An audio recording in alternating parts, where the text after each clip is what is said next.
The following program has been made possible by financial support from Columbia University Press.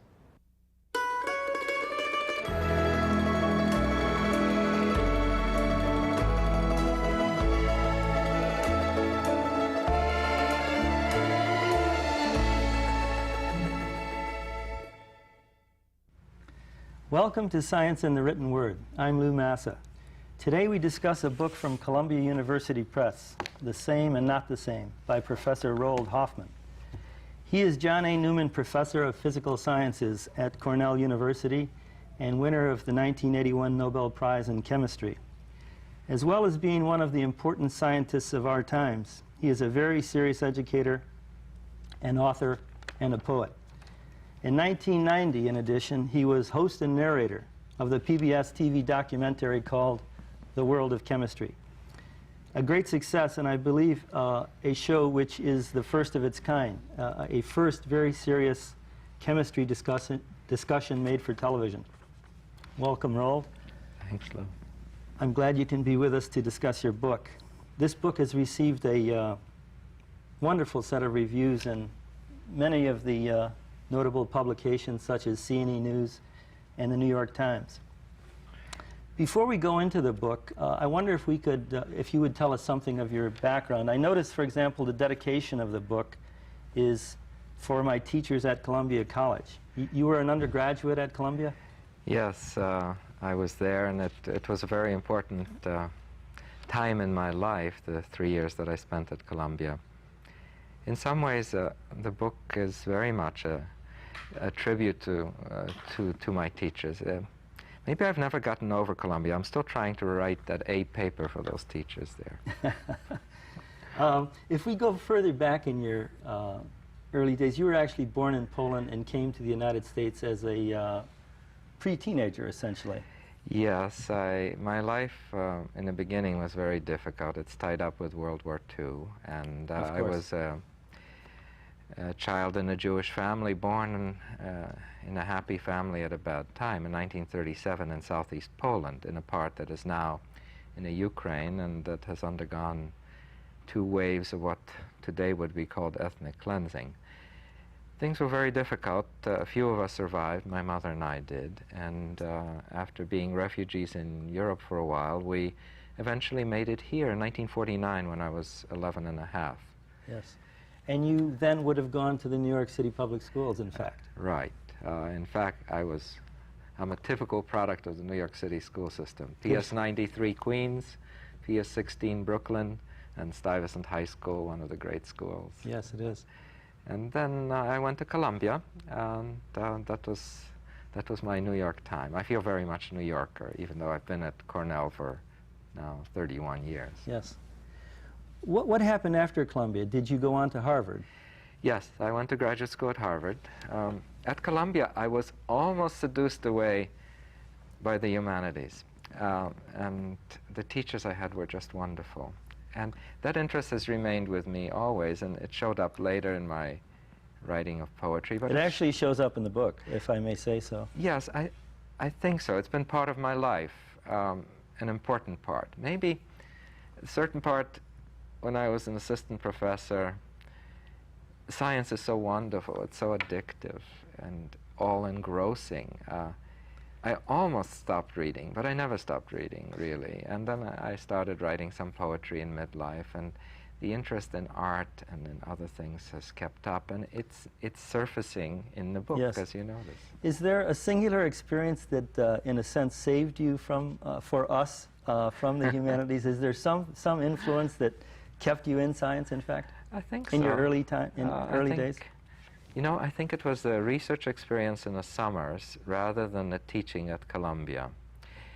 There were summers at National Bureau of Standards in Washington and Brookhaven National Laboratory that opened up the world of research for me, and it was wonderful. Yes.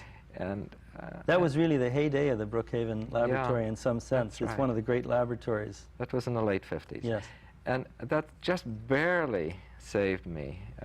I applied to graduate school in history of art and chemistry, and I just at the last yes, moment decided to do chemistry. I don't regret it at all. The Harvard experience. Who were the great influences at Harvard? There were some great teachers, and I started out working for a man who passed away, a great theoretical chemist, Bill Moffat, and I quickly switched to a younger theoretical chemist when Moffat died too young, and that was Martin Guterman. And then after a year off to study in Russia, in the middle of my graduate school, I switched again to work with a new faculty member with whom I think you've also worked at some time, Bill Lipscomb, who was wonderful. Both Guterman and Lipscomb were a major influence. Guterman, a young man, Lipscomb, an older man, a theoretical chemist, but who taught me also to appreciate experiment. Then later on, after I finished, I worked together with R.B. Woodward, one of the great chemists of our time, of any time, and he was a major influence on me. The Woodward-Hoffman rules would have come out of that work, of course, the now famous Woodward-Hoffman rules that were noted in your Nobel Prize. Yes, and the ones that poor organic chemists have to study in their second year. Yes. It was a wonderful thing. I was just 27 years old at the time, and when we did this work, and it was great. But both Lipscomb and Woodward, who both were Nobel Prize winners in their own right, were a major influence on what I did. Yes. They taught me how to explain things. They changed me from just a modeler or a calculator to an explainer. They taught me the joys of talking to experimentalists. It was wonderful. Let me turn to the book. I think something unique about this book, in my reading, is the overview that is presented of chemistry. Could you speak to the goals behind the writing of the book, sort of the overview? I'm thinking, for example, about the polarities within which chemistry seems to exist, and you make a great point of this. I think it's one of the driving motivations of the book. Could you speak to that sort of thing? Yes, I feel, first of all, I feel chemistry is interesting. It's my life. But then I think, because I'm reflective about why is it interesting. It doesn't deal with the infinitely great. It doesn't deal with the infinitely small. It doesn't deal directly with life. It's squarely in the middle. It has to do with substances and their changes, substances which can harm us or benefit us. And I began to think about the reactions of people to chemistry, which have this harm and benefit idea built into them. So we are afraid of chemistry and we want it at the same time. And it occurred to me that that had something to do with it being interesting. And then I looked in a dictionary one day and I looked at the etymology of the word interesting. And it comes from Latin inter, between, and esse, to be. I thought that was fantastic. I mean, to be in between is to be interesting. And why? Because it's on a human scale. So I actually, though many chemists are very worried about chemophobia, about attitudes toward chemistry that have to do with the harm, of possible harm of chemistry, I take another view. I take that that harm and benefit, thinking about both, is an expression that whatever you're thinking about has some tie to you, that it's a human, that it's tied to you. It's not something abstract to be done by old white men in beards. It's something that's important. And so I began to think that maybe chemistry is interesting, and not only to the practitioners, but also to the people who use it or to benefit from it or who are afraid of it, because all of the facts of chemistry are somehow balanced into along some axes of polarities or dualities. Of which there are many, in fact. Of which, yes, and harm and benefit is the first one. But another one is pure and pure. Another is static, dynamic. I mean, there are these water molecules in this glass of water. They look like they're sitting still, but they're jumping in and out. And thinking about that is interesting. Another one is to to reveal or to conceal. You publish, and we have an imperative to publish what we do as scientists, but then when we get something useful, we think about patenting it. It's a different kind of attitude. Which raises the motivation to conceal, perhaps, for a time. Yes. And the tension that arises from balancing these things, I think, makes the thing human. And the greatest tension of them all that I saw is the one of identity. And that is, you have table salt, and you have sugar, and you have cyanide, some cyanide salt, and they're all white crystalline solids. And yet they're not the same. They're not the same physically, chemically, biologically, and we've learned to distinguish the two. You are now getting essentially to the illusion associated with your title, in fact, the same and not the same. That's right. It refers to this question of identity. Yes, and difference. And the identity, similarity, difference, to me it was interesting, Lou, also because there is another undertone to this, and that is a psychological one. And in some sense it's related to the work of C.G. Jung, the psychologist, also to Erik Erikson's ideas about polarities in life. The idea is that why is it interesting? On one that salt and sugar are the same or not the same. And there are much more subtle polarities and differences, like of molecules differing by as little as a left hand from a right hand. Now, on one hand, it's interesting because it's an intellectual puzzle, but I think the question of identity also resonates in people's minds, whether they think about it or not, with psychological questions of identity. Yes, I think so too. It reminds me of your discussion in reference to a work by Joyce Carol Oates, in fact, under a pseudonym. Right. What was the name of that book? Was it... well, it was the one I referred to as Lives of the Twins. Lives of the Twins. So it's a fact that human identical twins are, in large measure, mirror images of one another. For example, the whorls in their hair go in opposite directions, as might the fingerprints. If one is left-handed, one might be right-handed, and so forth. I presume you brought that up in the book because it, in fact, touches on the deep psychological impact, whether understood consciously or only subconsciously, that all of us have, referring to this question of identity.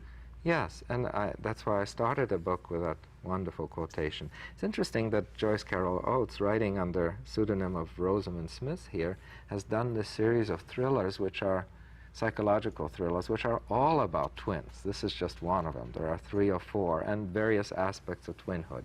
And twinhood is both, it's interesting, it's familiar, and yet it's threatening in some point. It's in our culture from the beginning. The story of Jacob and Esau, another twin story at the beginning of our cultural heritage. Is it fair to ask more explicitly, what do twins have to do with it? What do twins have to do with chemistry explicitly? To me, the twins were a symbol for things that look the same, but that have some relationship to each other, but that are, in fact, different. Like these mirror image molecules that look like a left hand and a right hand. There is the story of thalidomide, for instance, a drug that caused great anguish and fetal malformations in the late 50s, early 60s. Yes. And it exists as 2 mirror image forms. It looks like one of the forms is harmful and the other one is not. And that kind of symbolism, to me, is an example of the kind of tension that's going on. And I think also the ability of chemists to tell apart as subtle features as a left hand or a right hand. I mean, imagine how to tell the two apart. I actually, in a book, well, you remind me of a story relating to an unmade Antonioni film. Yes, I made that up. Where in fact that's the problem, to walk into a dark room filled with mannequin parts, left hands and right hands, and how does one tell the difference? And the answer is simply by shaking hands. It's no problem at all. Yes. And the interesting thing, as you know, is that that metaphor of shaking hands with the mannequin parts is actually the way that chemists actually tell those molecules apart. I mean, we take a molecule that's left-handed and you form a compound, a bond with a molecule that's right-handed, and then there are left and right-handed forms, and they shake hands. And then you sort out the parts that had the left with the right and the left with the left. They look very different. It's bizarre. That's why I had to put it in terms of mannequins. And then you take them to another room, another beaker, and you separate them out. Yes. That's the way we do the separation. The optical resolution of the compounds in technical language. That's right. Yes. It's been with us for 100 years. So identity is obviously one of the foundation ideas in chemistry. And are we able, in modern times, in fact, to identify molecules? What would it mean to identify the molecules, to say precisely what they are? Are you thinking in terms of the determination of structure, for example, as giving rise to the identity that a molecule has? Yes, I think the identity to a chemist means the atoms that are there, how they are connected up to each other, and ultimately their arrangement in space, in three-dimensional space. That identity can be determined with a machine costing a few hundred kilobucks, a man or woman week of work. You can get the structure of a molecule. Now, why do you want to know this at the microscopic level? Is an interesting question. Well, many reasons, but ultimately for reasons so as to change things in one way, to control things. Say you have... Certainly the identity is pinned down by knowing that three-dimensional structure. It is pinned down. Yes. Not exactly maybe how it works in a body, because that determines on... Let's take the case of a drug of some sort, I mean a pharmaceutical. How it works in a body depends on its binding to another more complicated molecule we call a protein or an enzyme in a body. We may not know that, but a typical situation in the discovery of new pharmaceuticals is one finds some molecule. One has fished it out of some fungus, out of some sewer, it doesn't matter where, cultured it. It has some activity against tumors of a certain kind. Usually it's also killing normal cells much too well as killing the tumor cells. So usually the problem is how to raise the activity of the molecule and to lower the toxicity. It's clear that that's what one wants to do. Now, you don't just approach that by taking every chemical off the shelf and throwing it at the molecule. You have to know the structure of the molecule. Once you know that it has some carbons connected to each other, and off one carbon there is an OH group, then you might think that you might remove that hydrogen and replace it by a CH3, let's say, or by a chlorine. And you might have some suspicion from somewhere else that might have an effect. Now, you don't have little pincers that you go in there. It would be nice if it were so easy, but you actually run a chemical reaction and you try to make that change. But knowing the structure, knowing the identity, is the first step in doing something about it. Yes. The structure is totally fundamental. Yes. You know, that raises the philosophical question of reductionism, and what it means to know the molecules and what it means to know in science in general. There's kind of a vertical way of knowing. You know one thing because you know something more fundamental, and then you know something yet more fundamental. And it's that vertical sort of knowledge that the phrase reductionism refers to in science. And it seems to me that philosophers of science, and I think your book would agree with this, that philosophers of science that come, in fact, mainly from the schools of physics and mathematics tend to buy into the reductionism metaphor. Now, chemistry is not well described by reductionism in its entirety, is it?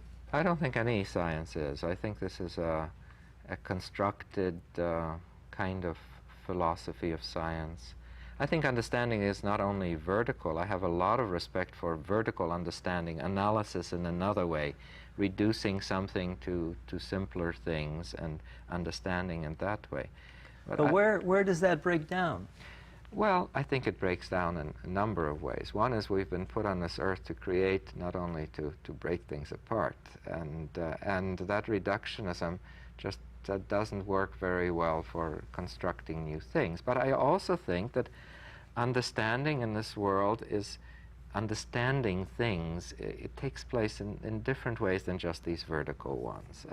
The example that I talk about in the book, and I have a little bit of a battle with people like Stephen Weinberg on this, who are arch reductionist, or Peter Atkins is another one within our own field. An example I give in this book is what does it mean to understand a poem? I mean, I get an anonymous letter in the mail, and I open that letter, and there's a page with one line from a poem saying, let's say, "This be the greatest treason, to do the right thing for the wrong reason." It's a line roughly from T.S. Eliot's Murder in the Cathedral. And what does it mean to understand that poem? I mean, to understand the firing of the neurons behind that in Eliot's mind, the biochemical actions behind that, to understand the physics even behind that, that's wonderful. That's going to get you a lot of Nobel Prizes. It has nothing in the world to do, to me, with understanding that poem. Understanding that poem is an act in the context of the English language and of the psychology that's going on, and it's a quasi-circular action. It's an action, a question that's asked in terms of questions of the same complexity. Now, so it's not, I think, the least interesting way of understanding the poem, the least interesting way is to reduce it to the firing of neurons. Okay, now that's humanities to science. That looks very far away. But I think even in fields as close to each other as chemistry and physics, that many of the things that have pushed chemistry forward are not reducible to physics. And we could talk as chemists. We could talk as chemists about what they are, but it's not important. I think that, and the same thing is true about everything else. Yes. Reductionism is a very facile philosophy. I also think reductionism is dangerous. I think it builds a barrier between us and people in the humanities, or people who think seriously about anything in the world. That it actually can build barriers among scientists as well. Yeah. You know. I think the things in this world are complex. To think that they are simply reduced is as simple as a presidential candidate saying, if we shoot down all the airplanes across the carrying drugs across the border between Mexico and the United States, that we're going to solve the drug problem. Yes. That's reductionism at work. Let me bring you back to this notion of identity, and specifically questions related to chirality. This notion that two molecules can be related as mirror images. And you indicated just earlier that the thalidomide tragedy was related to a kind of misunderstanding of the importance of this incredibly subtle differences, two molecules which are totally similar in every respect except for the chirality that they That's one part display. of the story. A larger part of the story was that that company did not test things Well, properly. this is the thing I actually want to raise with you. Can you speak about this tragedy in terms of a possible role that chemistry and chemists as people played in the tragedy? I think chemists had a relatively small role in that tragedy. This was early post-war Europe in Germany. There was a company, Grünenthal, that made the molecule and used it first as a sedative. And of course, the problems occur only in the first trimester of pregnancy. Even in the last trimester, it seems to be absolutely safe. I'll come back a little moment to thalidomide today, because there are very interesting ethical questions in general, though. But I think chemists played a relatively small role. Still, I think that chemists or other people like chemists have a social responsibility, and that social responsibility failed in that case. I think we who make molecules have a responsibility for their uses, to say that we should not think about them is to sort of abdicate our ethical function as scientists. If not we, who then is going to think and to speak to the public about it? Let me tell you a little bit about thalidomide, a little bit of digression, but it's a very interesting ethical question, and I am interested in ethical questions, and scientists cannot get away from them. In the context that, of that, can you speak to whether it's fair to say that molecules, thalidomide, an example, are molecules bad? Is there any meaning to speak that way? And has your thinking on this question evolved since you have written the book? I'm moved to ask that because I think people have told me that your thinking may have evolved, or I have read it in book reviews and so on. Yes, it has evolved a little bit. I think, first of all, I think there are no bad molecules. There are only bad human beings. I think ethics is evil and good are concepts that have to do with human beings. They do not have to do with molecules or even with animals. And there we may get into some problems. But I think there are clear examples of molecules that even in the natural state are both good and evil from our biased anthropocentric perspective. Ozone is one of them. I mean, there is this lifesaver molecule in the stratosphere, and we're worried about, as a result of human action, depleting it. But at sea level, as a result of another human action, that of photochemical smog, that is smog caused by sunlight acting on automobile exhaust, ozone is the primary destroyer of things. It's what's there in the atmosphere in Mexico City in the morning and rises toward noon and is dangerous. Right. So the molecules are not evil.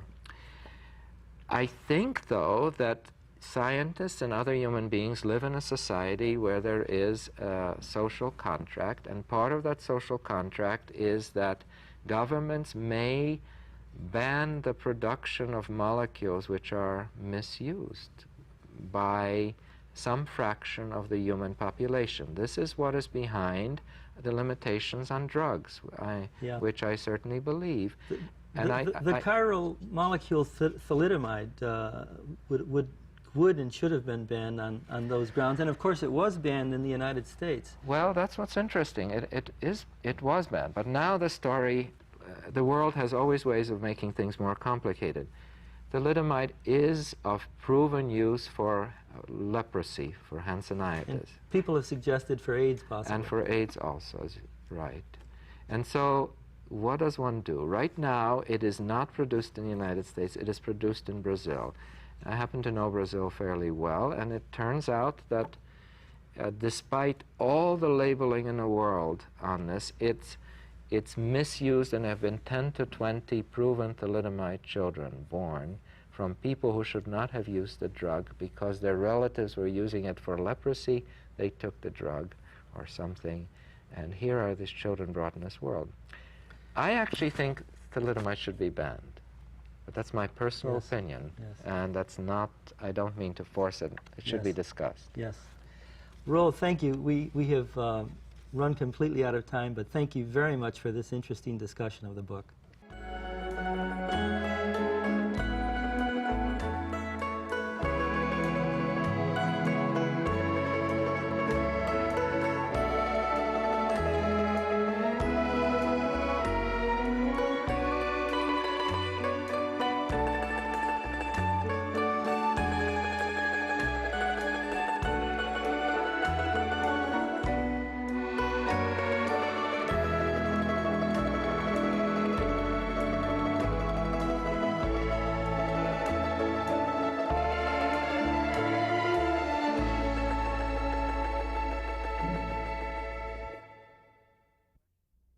The preceding program has been made possible by financial support from Columbia University Press.